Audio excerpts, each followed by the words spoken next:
Welcome to The Dish, the show that uncovers the stories behind the world's most famous dishes. We are your hosts, Tomo and Megsy from foodfuntravel.com. Join us and expert guests for tasty facts, foodie secrets, and more.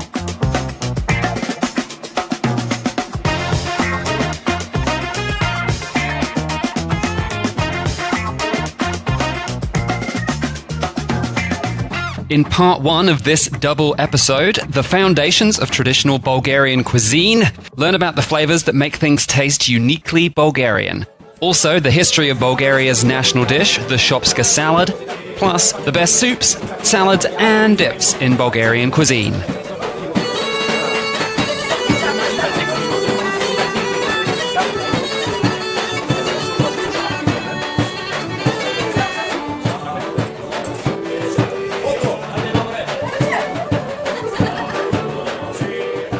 Hey everyone, welcome to another episode of The Dish.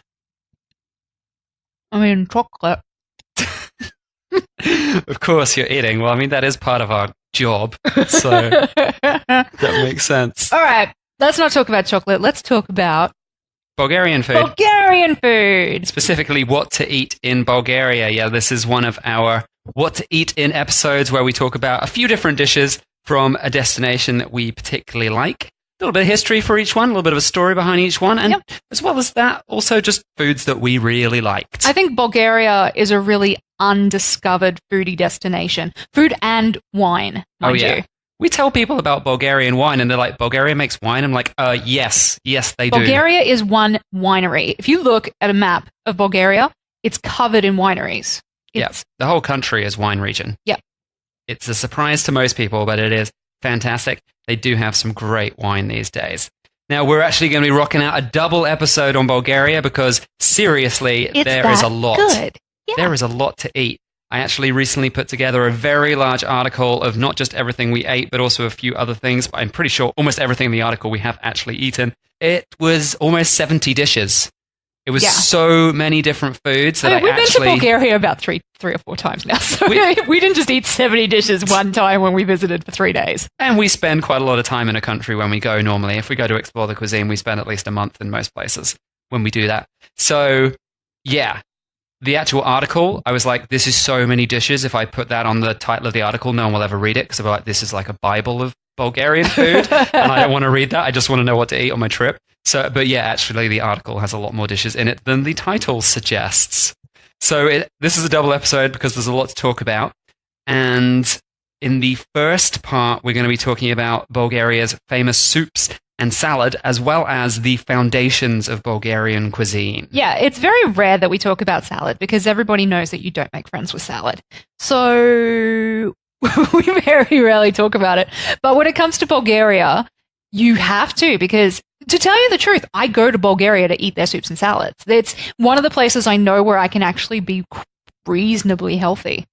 I think Bulgaria and South Korea are my two favorite healthy eating destinations. Healthier eating destinations, because although Bulgaria has lots of heavy food, every menu has so many salads and soups on it that you don't have to go heavy food. And a really vast selection too. Yeah, especially during the summer when everything's so fresh, and we go there during the summer. We don't To winter. be fair. We don't winter. We try not to do winter at all. So yeah, in part one, we're talking about soups, salads, and the foundations. And in part two, which is coming up next week, or may already be out, depending on when you're listening to this, we'll be talking about the main courses and some drinks as well. But rather than skipping ahead to that, if it is out, just keep listening to this episode. And also, if you've listened to other episodes of The Dish and you like the show and you are not yet subscribed, now is the time to subscribe. Hit that little button. Whichever platform you're on, just subscribe. It helps push us up the ranks. It lets your platform know that we're a podcast that people are enjoying. It also gives you notifications when we have new episodes out. Previously, we were just doing seasonal stuff, so people were like, when is another episode coming out? If you subscribe, it'll let you know. Yeah, you know that already. You know how subscribing works, but we want you to do it. So also tell your friends. If you've got foodie friends who are interested in what we're doing and you like what we're doing, tell them about the show. Let's make it happen. Let's rock it out. The more people we have following the show, listening to the show, the more episodes we can make, because it means we can put more time into making episodes rather than doing our regular blog work. Because podcasting's fun, right? So much fun. Exactly. All right, I'm going to crack through a brief history of Bulgarian cuisine just to get us started. Now, of course, food is always tied directly to the history of a country and who's invaded and been through and who's lived there and that sort of stuff. Bulgaria's had a bit of people around that region. They have been invaded multiple times, of course, and the city of Plovdiv in central eastern Bulgaria is actually considered to be Europe's oldest continuously inhabited city. And it has been lived in for over 6,000 years, archaeologists believe. Beautiful little city too. In fact, it even has an old Roman stadium underneath the city, which they discovered, well, a while ago. I can't remember exactly when, 20th century, I think. Yeah. It's relatively recent discovery. So you're walking along all the shopping streets, then suddenly there's a big hole, and you look down, and 20 feet below you is the end of a Roman stadium, and it's just below the entire city. And actually, when we were there last year, there is a big amphitheater as well that they discovered, which is really, really ancient, but they still use it. And when we were there, Sting and Shaggy? Yeah, Sting and Shaggy were doing a duo, or at least a double bill. That blew my mind. But yeah, they were performing there when we were in Plovdiv. So strange, but Plovdiv's a cool city, one of the many places in Bulgaria that we've been to. Bulgarian food is a mix of course, what grows locally, as you'd expect, which especially includes some fantastic dairy products. So it doesn't exactly grow, but it grows inside the belly of the beasts who eat the local food, eat the local grasses and whatever, and they have some excellent dairy, as well as some not necessarily always unique herbs and spices, but definitely characteristically Bulgarian herbs and spices. The spice blends they use, we're going to be talking about a little bit later. So also, a lot of the dishes are influenced by Turkey because Bulgaria was occupied by the Ottoman Empire for some 500 years. Of all of the countries in that region, like Greece and Bosnia and Montenegro, etc., of all of the places that were invaded by the Ottoman Empire, I feel like Bulgaria was the one that sort of, they copped the most Ottoman. Like they were really Ottomanized for such a long time because they're right next to Istanbul. I mean, they're just a little stretch away from Istanbul, and yeah, they were very influenced. So a lot of the dishes that we're going to talk about, you might go, well, like, isn't that a Turkish dish? Isn't that a Greek dish? Isn't that a Turkish dish? And it's like, yeah, well, of course, because Ottomans lived there 500 years. But it's Bulgarianized. They have their Bulgarianized versions, and they also have some dishes that, yeah, it's got all of their local products in it. It's a little bit different. Also, you're going to find some elements of Bulgarian food culture that sort of go back all the way to the Thracian times, 1500 BC, when Thracians were making wine along the Thracian Valley, which is where Plovdiv is. In the 20th century, Bulgaria, after the Second World War, was enveloped by communism. They were behind the Iron Curtain. Industrialization damaged rural traditions. People were moved out of the country and their traditional lifestyles to work in factories. But Bulgarian food has bounced back, and slowly the rural sort of way of life and the agricultural tradition has started to return. It's one thing that when we were last there, I really actually enjoyed seeing, and it was really nice hearing it from the people that were there, that they were saying how the people of this generation are finding their passion for farming again, and people are moving out of the cities and trying to find like new organic and creative ways of building up the land and using it for, you know, Bulgarian produce and making Bulgarian produce the best that it can be. Yeah, and they have great produce. Oh, yeah. Like their summer season is perfect for a lot of different things, which is why the salads and such are so great. And the dairy is so great. Mm-hmm. They have a good space for agriculture. So let's jump into something that is the most important part about any cuisine. It's the things that make something taste like that country. So the things that make it taste Bulgarian. And actually, it does come down to some specific herbs and spices that they put in everything. And when you taste that blend, you're like, oh, it's Bulgarian food. Now I know. So many countries have this. You're just like, when you taste that, you go, oh, I know what country that's from. Yeah. Bulgaria's definitely got it. One of the most important herbs is chubritsa, which is also called summer savory in English. It's probably the most defining herb of Bulgaria because it's actually quite rarely used in other countries. It's not something that's massively popular elsewhere. It has a unique herbal character that I will find it quite difficult to describe. So you really need to go to Bulgaria and actually eat this food. I wouldn't even know where to begin. I guess, no, I can't. I'm not even going to try and describe it. I find it very difficult. It's it tastes like chibritsa.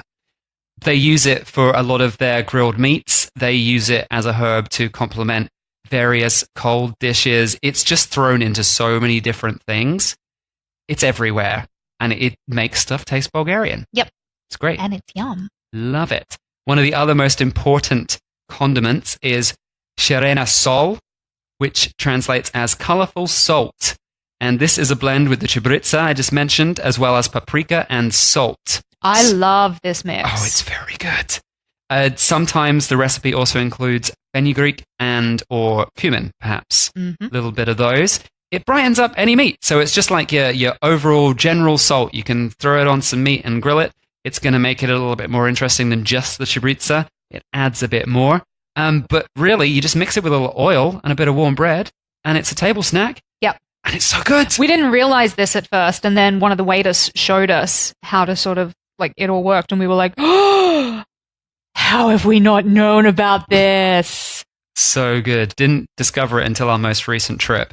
Well, of course, we've discovered it because we've eaten it on so many dishes, but we didn't know what it was. With bread and oil. No, as soon as with bread and oil, we're like, yeah, this is a dish in itself. This should get its own episode. Yeah, except for the fact that we can't describe what it tastes like. Just yum. Next most important spice, and this is in quite a lot of dishes, some we'll definitely talk about in this episode, is zhodzhen. And I've almost certainly pronounced that wrong, but the English version is much easier to pronounce. It's spearmint. And we probably didn't even know we were eating spearmint because it's quite a light spearmint. It doesn't come across strongly minty in dishes. Certainly not, no. But they use it in stews and quite a lot of soups, especially ones that contain beans. So the bean stews that we had, which we had quite a few times, they would have had this spearmint in. It's also popular with lamb and might be mixed with some other dishes we'll talk about in episode 2. Good with some main courses as well. And part 2 of this Bulgarian food podcast. Couple more to cover just quickly. Samardala, which is Bulgarian honey garlic. It's a local variety of garlic, which they dry up. They harvest lots of it. They dry it. They add salt, and they crush it into a salty garlic powder. Garlic's always good. Yeah, garlic's always good. It's just their own little version of it. And also devesil, which is a more well-known herb in English. Lovage. I've never heard of lovage. You've never heard of lovage? What's lovage? It's good with seafood. It has sort of a... Well, I'm not the biggest seafood fan on the planet. Of course. They use it a lot to flavor seafood soups, fish soups, and fish dishes in general. It's sort of got this in-between celery and parsley sort of flavor. Okay. Somewhere in the middle, so it's not quite as strong as celery leaf, but it's not quite as herbal as parsley. So, yeah, it's something I've seen in other countries, whereas the chibritsa, the summer savory in Bulgaria, that's the defining one. That's the most important one. You got to have that. And some of the other essential spices that you'll find mixed in with various dishes are ones you will be familiar with already, I'm sure. Cumin, paprika, and fenugreek are some of the main ones. Gotta love the paprika in that region. Yeah. All around Eastern Europe, there's some great paprika. They grow in a lot of peppers. Mm-hmm. And a good climate for it. So, now a quick word on a couple of the most important products that I'm putting in the condiment flavor section because they basically are used as condiments and flavorings. They are so pervasive within Bulgarian cuisine. Kiselo mleko, which I've definitely pronounced wrong, but it's butchered. Bulgarian yogurt. Oh, butchered completely. Completely wrong. And the yogurt is such a special part of Bulgarian cuisine, and we don't know how to pronounce it. It's a really hard word to pronounce. Sorry, Bulgarians. Kiselo mleko. The word translates as sour milk. And it's a thick and slightly sour yogurt, just similar to Greek yogurt, but there is a lot of contention between Greek yogurt, Turkish yogurt, Bulgarian yogurt. Yeah, who invented this sort of yogurt? The history of yogurt is definitely going to get its own podcast, so we're going to do a special episode on that at some point. Yeah, because Bulgarian yogurt is something pretty special. When you actually hear the story of it, you're like, dang, I had no idea. So there you go. A little bit of suspense for our upcoming yogurt episode. You'll have to wait. But they use yogurt in so many dishes. It's all over the place, or just by itself. It's fantastic. So you're going to be finding that in a lot of food, so look out for it. The next most important ingredient, I don't know whether I even should say next, it's just one of the most important ingredients ever, is Sirene cheese, which is Bulgarian's salty white cheese. This is what makes things quite special, and this is one thing. even as a non-real big foodie person coming away from Bulgaria, you'll remember this cheese. Yeah. Now, we talked about Greek feta cheese versus Bulgarian Sirene cheese just a few episodes ago, season 2, episode 17. It's a big contention, which is the best, which is the original. Got to go listen to that episode to learn a little bit more about that. I'm probably siding on the Bulgarian cheese side but I would say they are both very good. They've both got their own character. I think the Bulgarian one is slightly wetter, slightly creamier. Yes, agreed.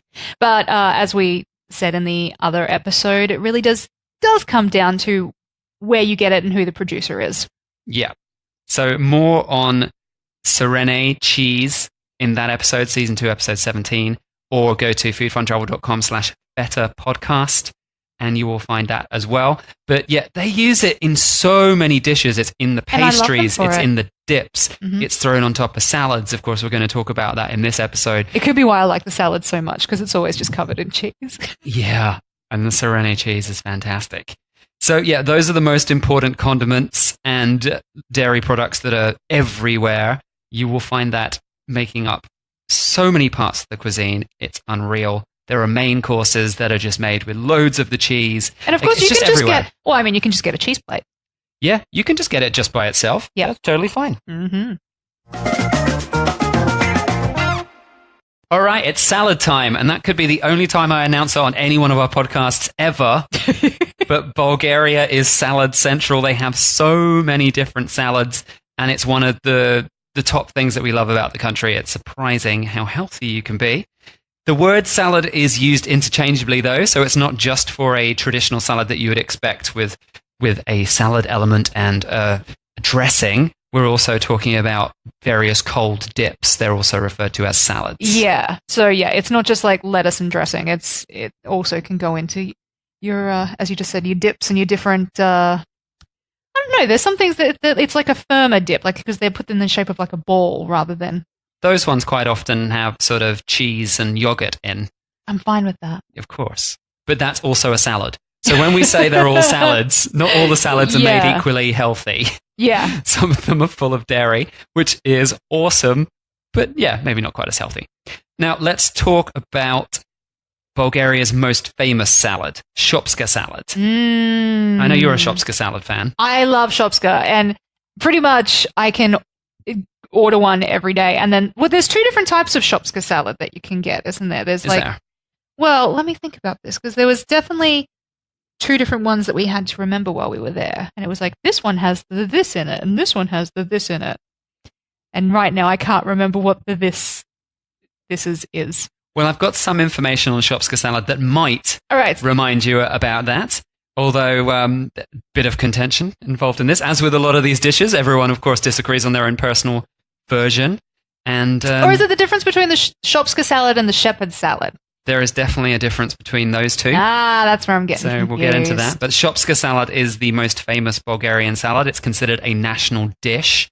It uses the classic combo that you'll see across the Balkans in the Middle East, which is tomato, cucumber, bell peppers, and onions. And that is focusing on local ingredients that are grown in Bulgaria. They just ain't got no time for lettuce. And I'm fine with that. I'm not a lettuce. This is what they've got.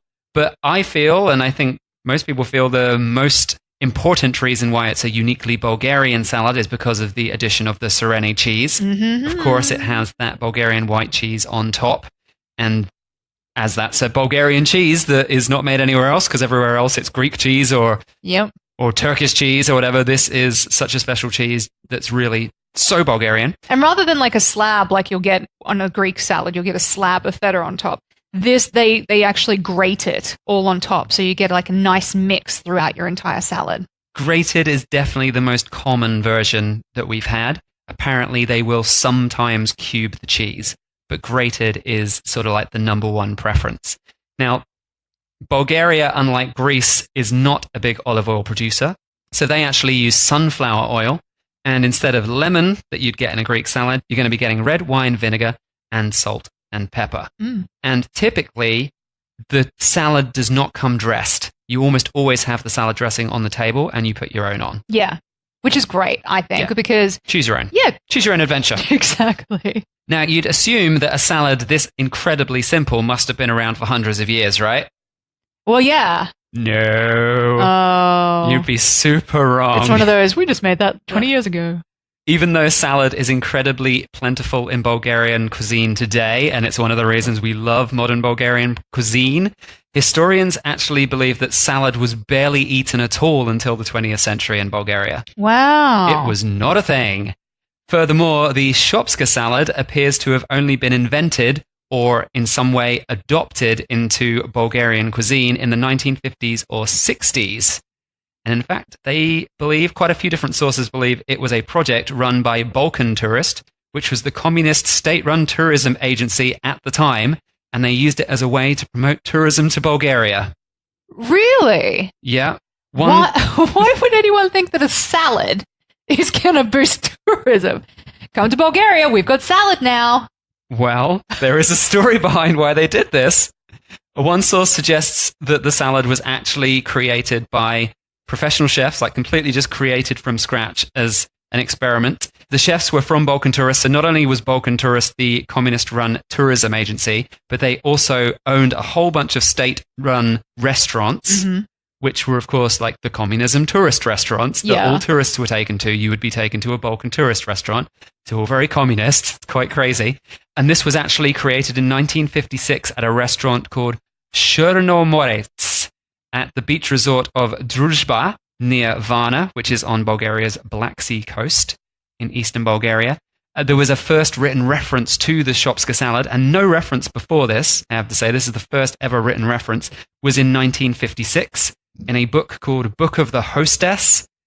And the recipe in that contained all of the classic ingredients of a modern Shopska salad, apart from the cheese. Now, I'm not really sure if it doesn't have the cheese, if this is really a Shopska salad. No, because then it's just tomato, cucumber, and... Then it's just vegetables, like salad. Yeah. So I don't know, but that's apparently the first written reference. What does Shopska mean? Don't worry, we're getting to that. So yeah, the reason that they actually created this salad was because the tourism agency wanted to promote to the world how amazing their fresh summer ingredients are. Well, hey, that's... And it's correct. Yeah, it's totally correct. They definitely had a good point there. So that's the reason they actually did it, was they went, we need to invent some dishes that are going to get tourists to come to Bulgaria to eat our amazing cuisine during tourist season, which was mainly in the summer. They do some winter tourism, of course, but that's like the big time. They're getting people out there. So that was the reason they sat down and went, what can we do to emphasize and promote how wonderful the natural produce of Bulgaria is? Let's invent a salad that uses all of it. No, it totally makes sense. So apparently, this was just one of many, many salads that was invented during that crazy salad creating time of the late 50s, early 60s. And every single salad was named after a different region of Bulgaria. And sort of was trying to focus maybe on the ingredients that you would find there, or just maybe on a let's be nationalistic and go, well, this is the salad of this state. This is the salad of this state. You find that in places. Exactly. Well, it was communist and they were being super nationalistic about it. But it turns out that Shopska salad, which is named after the region of Shopluk, is the only one that really stuck in terms of the nationalistic salads. That's the one that took off. That's the one that then became the national dish of Bulgaria. The region of Shopluk is actually partly in Bulgaria and partly in Serbia and partly in the Yugoslav Republic of Macedonia. So, like, Shopluk was an original sort of area. Ethnically, people identify with being in any one of those three countries because it's bordering. So some of those countries have sort of started to try and claim that they invented Shopska salad because it's eaten in all those places as well. Yeah, sure. But none of the evidence that seems to be out seems to suggest anything apart from the fact that it was invented way on the other side of Bulgaria near Varna using the name, and then it became a national dish. Now, eventually in 1970, another book called Recipe for Cooking and Confectionery, very inspiring title, readers were given options for a Shopska salad. So at this point, they had gone beyond just being salad without cheese to definitely like, this is a Shopska salad. But you can make 4 different types. So this is coming back to what you were saying about different types of Shopska salad. Yeah. So you can make it with onion and cheese. You could make it without onion and cheese, which is the classic original with just the vegetables. You can make it with roasted bell peppers rather than fresh and cheese. Or you can make it with chili peppers and cheese. Ooh. I think they're all pretty good options, except the one with no cheese. The ones with no cheese are obviously not worth eating. No. Don't bother with those ones. That's my top tip. Life's too short to have salad without cheese. Exactly. Now, shortly after that, in the early 1970s, the communist state apparently agreed that the roasted peppers and grated cheese were the mandatory version, and that is the only version that should be Shopska salad. I'm guessing that's been loosened up a little bit since communists left, and you're no longer going to be punished by firing squad if you use a different ingredient, which is probably why people today are talking about a few different options. We've definitely had it with roasted peppers and with fresh peppers. Yeah. So it's a different choice each time. Now, the colors of the salad are, of course, red for tomatoes, white with the cheese, green with the cucumber, and it's the national flag of Bulgaria, red, white, and green. So so nationalism all the way. This could be, and this is not in the history books, this is just my possible conjecture, that that's one of the reasons some of the other salads didn't win out, was because this was the most national colors. So they went, this is the one will represent our glorious nation. That makes sense. Yeah. But yeah, by the 1980s, it had become the national dish and a very famous culinary symbol of Bulgaria that's known all around Europe, quite a famous name. And if you want to be a real local, it's your local tip, order a Shopska salad as your appetizer, and you should also order a shot of rakia, the clear fruit brandy. You should have that on the side. That's your starter. That's right, because they believe rakia is good for bringing on the hunger, but it is also good at the end for dissolving the fullness. For digestion. For digestion. So, and it's a health tonic, and rakia is good for everything. It's good for everything. That is a common belief in the Balkans. Yeah, but they definitely have it before and after, not just after like a lot of places. I would say it's just an excuse to drink strong alcohol as much as possible, probably. What are you going to do? Now, Shopska is definitely not the only salad you should try. You should also look out for the shepherd salad that we mentioned earlier. A little bit similar, but different because it's got mushrooms and egg in it normally as well, and ham, chopped ham. So, yeah, really good alternative. If you don't want to eat Shopska every day, then go for a shepherd salad. And let's just mention a few of the salad dips, because, as we said, everything's called salad. If it's cold and it's served as an appetizer, it's apparently a salad. Yeah, so, I mean, you can order stuff on the salad menu, and it's not going to come out and be what you would expect to be a salad. So this is why we're giving you a heads up here with what some of these things are. All right, now my favorite one, and I think it might be yours as well, is katak. Yes! Now, why is katak so good? Well, now, according to the actual information online, because I double-checked some stuff on this, traditionally, katak is actually a special type of curd. So it is specifically the katak curd. However, depending on who makes it, they quite often just substitute Sirene cheese for the curd instead. So it's a mix of the cheese with Bulgarian yogurt, charcoal roasted peppers, and garlic. That's it. Nice and simple. But you're taking those two core Bulgarian ingredients, their best dairy ingredients, mixing them together into a dip, and adding tasty, smoky roasted peppers and some garlic. Perfect.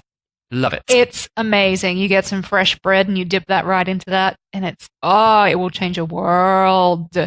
It's hard to move on from starters when there's something that good. How are you supposed to eat healthy salad when there's something that's literally just a big pile of dairy that's called salad? Yeah. Like, surely this is healthy for me. It sort of is, because, this dairy isn't bad for you. It's calcium. It's good for your bones. Yeah, it's good healthy dairy. But definitely we spoke to a few locals and sort of asked them what their favorite dish was, and a lot of people directed us to the katak. They said, you can't leave Bulgaria until you've actually tried this. It's a great dip. It reminds me of, there is a similar dip in Greece, which is the spicy cheese dip, which is Greek yogurt mixed with feta cheese, bitter garlic, and chili pepper. Yeah. So that's the difference. There's a spicy version, and I think you can get it in Turkey as well. So these things are all sort of similar, but it does come down to the type of dairy they're using. And if they're using the proper fermented katak curd, which I don't know if they are and how often they use that, that's just what the traditional recipes say it's supposed to be. If they're using that, you're going to be eating something completely unique. That's a very specific Bulgarian type of curd, apparently. Don't know which versions we had, but whatever we had was great. Mm-hmm. And the best one we had was at Pavaj restaurant in Plovdiv, which you have to make a reservation for. It's like one of the number one restaurants there. So. Yeah, it is like the number one restaurant. And it's not very big. It's a small place. They do lots of very interesting traditional contemporary mixed sort of fusion Bulgarian foods. including horse sausage, which was quite unusual, but pretty good. Yeah, so definitely somewhere to check out if you're in Plovdiv. Now, some of the other salad dips you want to look up for, this one I might pronounce wrong as well, leutenica, which is a relish of grilled tomatoes, garlic, and peppers. Could also include carrots and eggplants and onions, sort of varies on the recipe. So that is more like a salad. That's more of a healthy salad dip. Yeah. And also similar to stuff that you might get in Turkey. And the kiopululu, or kiopulu, I think it's kiopulu, an eggplant puree with tomatoes and garlic.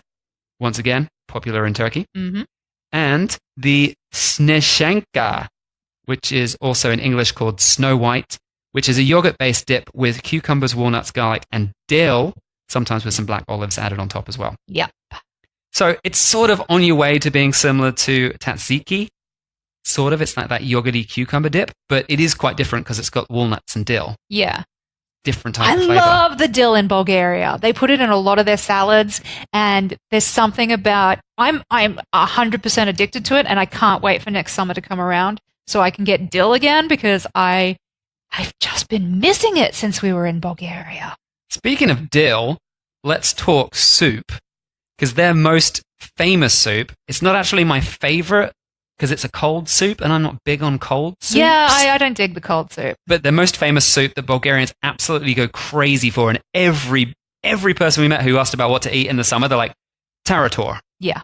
Which is their yogurt-based soup. It's sort of like a cold, watered-down yogurt with cucumber, walnuts, garlic, dill, salt, pepper, vinegar, and sunflower oil. I mean, very refreshing on a hot day, but it just wasn't my favorite. I totally get it. But from what I understood was essentially they're still a bit seasonal in Bulgaria. They haven't done that whole like we eat everything all year round like we have in Australia and England. Yeah. They're very much like we only have this soup in the summer.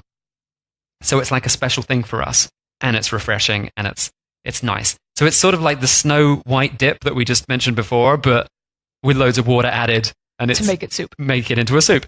So it's sort of crazy. Yeah, not my favorite thing, but locals love it. Definitely give it a go if you're there in the summer. Yeah, you need to give it a go to see whether or not you like it because it's definitely their like national soup. Now, another soup that's hugely popular around the Balkan regions, because I would say that tarator is very Bulgarian. Yeah, I've never really seen that anywhere else. Whereas a lot of their other soups, I would say, are quite Balkan, and you can find them. Are we talking the old tripe? We are going to talk tripe soup. Yes, I think tripe soup is something you could definitely find in Romania and other parts of the Balkans. It's very popular. The traditional name is shkembe. Probably pronounced wrong again. We pronounce everything wrong here. Don't send us complaints. We know we're pronouncing it wrong. We're trying to get it right as and when we can, but we're probably not going to get it right most of the time. Yeah, it's popular all over the place, and it's always considered a hangover cure. Because, of course, all of these soups that have disgusting meat parts in are always like, oh, but you must eat it. It's a hangover cure. It's either hangover cure or make men strong. Yeah. There's always some marketing reason that people have peddled this soup to people for years. Yeah. Like, oh, it'll fix your hangover. Like, will it? Well, I reckon the reason that the tripe soup will fix your hangover, if that's even really possible, is down to the fact that it is a lot of milk and a lot of butter and a lot of beef stock. That's the main constituents of the soup, and tripe. Yeah. Tripe's boiled up in that for ages. They add a little bit of vinegar to balance out all that fat, and salt, of course. And I think that's really what does it. And it's good. I mean, I don't dislike it. I just don't like the texture of tripe in general. Yeah. But the soup is in itself, like the flavor is very nice. But it's then when you get to the chewy tripe bits that you're like, yeah. If I could just eat the soup part and not the tripe, I'd probably like it quite a bit more. And yeah. There's a lot of butter. And actually, when we were in Romania, it was sort of like, add your own butter. We went to dinner with our Romanian friend, and he was like, well, if it's not buttery enough, and he just like, put in more butter, put in more butter. I'm like, it's buttery enough. It's fine. The other classic element of the hangover cure that you're supposed to have with tripe soup is a glass of rakia. What? So, who would have known it? You mean more booze on top of your hangover will make you feel better? Apparently. More rakia is going to solve the hangover. Who knew? So, is tripe soup... It is magical medicinal liquid. That rakia. Is tripe soup really the hangover cure? Or is butter and rakia a hangover cure? Who knows? Now, there's loads and loads and loads of different soups in Bulgaria. So many. I think if you check out our full article It's at foodfuntravel.com/Bulgaria podcast. I think I've got like 8 or 9 different soups on there, and that's definitely not all of them. But I think my absolute favorite soup is the meatball soup. Yes. Also, lots of butter. But they have these tiny little meatballs, so it's just like loads of little meatballs in a soup. And maybe some vegetables as well. Maybe. Who knows? Don't have to have them. Who needs vegetables? Definitely our top pick. We tried this in Plovdiv, and yeah, absolutely killer soup. Just swimming in butter. If you look at the photos on the full article, you'll see just how much butter is on top of this thing. It's glistening. But anyway, we have a clip from our meatball soup experience in Plovdiv. So Bulgaria definitely likes their soups, and we've actually had quite a few whilst we've been here. Which is really uncommon for us. We're not used to just sort of jump in and order a soup. Sorry, I'm clanging everything around. I'm trying to repour our wine glasses, and I'm just bashing into everything. Anyway, soup. We are having the meatball soup, which here is little meatballs, lots of little meatballs, and a very, very buttery, liquidy soup that's, well, frankly, it's full of butter. It's delicious. Yeah, I'm just dipping some pita bread into it, and it's dirty awesome. Oh my god, it's just rich and salty, and it's everything you want in a warming comfort food soup. Definitely something you could imagine having in the middle of a Bulgarian winter. But I'm enjoying it in the middle of a Bulgarian summer. Don't order it for lunch in the summer, though. Oh no, you'll end up with soup sweats. I'm already heating up. That might be enough for an entire meal. 300 grams of soup is, it's a good calorie feast already. I think there's actually some rice in here too. Whew. Oh, Benny's on my tongue. Yeah. That's a tasty soup. Yeah. Actually, I liked all the soups that we had in Plovdiv. There was a particular little restaurant, that's where we were recording, and they just did what they did that day. So you had to just turn up and see what was on the menu and order your soup, and it was always busy. Always busy. Yeah, I think it was actually called like Super. It was just called Super. It's like soup restaurant. So yeah, there was that place which had fantastic soup. Also a couple other restaurants where we had fantastic soup. You can't guarantee they're going to have meatball soup on at that restaurant, but you can definitely get meatball soup on the regular menu pretty much every day at Diana 3, which is listed in our article. If you want to find out more about that, head to foodfuntravel.com/Bulgaria podcast. But the soup place was so local. And we had the tripe soup there because we went on a different day, and it was like, well, today we've got tripe soup. And so every time we went in, there were different things. We had the bean stew there, which is another very famous dish that we're not going to talk about, but that's in the article. Just such a cool place. And yeah, we're the only tourists going in there. We also tried the Bulgarian moussaka there, which I'm sure we're going to touch on later on. We're going to mention moussaka in the next episode, perhaps in the main courses. So yeah. There you go, Bulgarian moussaka. What? Yes. Yes, there is such a thing as Bulgarian moussaka, but we're not going to get onto it right here. Or moussaka. We got to pronounce. Oh yeah, we got to try and pronounce that one because we have moussaka. It. Moussaka. But most people listening to the episode will be like, "What? What's that?" Anyway, that's it for this part. We have got a double episode on what to eat in Bulgaria, so we'll be back in the next episode with main courses and some of our favorite drinks. We've mentioned rakia quite a lot. I'm not sure it's my favorite drink. It's not my favorite. No, but it is important. I do have a favorite drink, though. Yes, so I think that's coming up in the next episode. And also a dish that is 100% Bulgarian, because as we mentioned in this, quite a lot of these dishes are semi-Bulgarian. Shopska salad is maybe very Bulgarian, but quite a lot of the dishes we've talked about are actually something you might also find a similar version in Greece or Turkey. But we've got one that's so Bulgarian you just won't find anywhere else. That's coming up in the second part. We actually chat with Vasil, a local guide from Plovdiv who took us out on a wine tour, and he talks about some of his favorite food memories of classic Bulgarian food. Plus, yeah, an essential summer drink that Megzi is a huge fan of. So that's coming up in the next episode. But for now, remember to rate and review if you've liked this episode and our other episodes. Do leave us a 5-star review on iTunes or wherever you listen, because we'd really appreciate that. Anything less than 5 stars is not going to cut the mustard. It's not enough. We need 5 stars to get us propelled into the podcasting stratosphere. That's what we need. Yeah, we want to be food podcast superstar. Yeah, so help us do that. Make sure you subscribe, because that also helps us get boosted up the ratings. All right, join us next week, or perhaps right now, if it's out already, for our second episode of What to Eat in Bulgaria. Thanks for listening to The Dish. Don't forget to subscribe and keep this podcast on the air by giving us a 5-star review on iTunes or wherever you listen. Also, come join our foodie community on Facebook in the Food Worth Travelling For Facebook group. Catch you next time.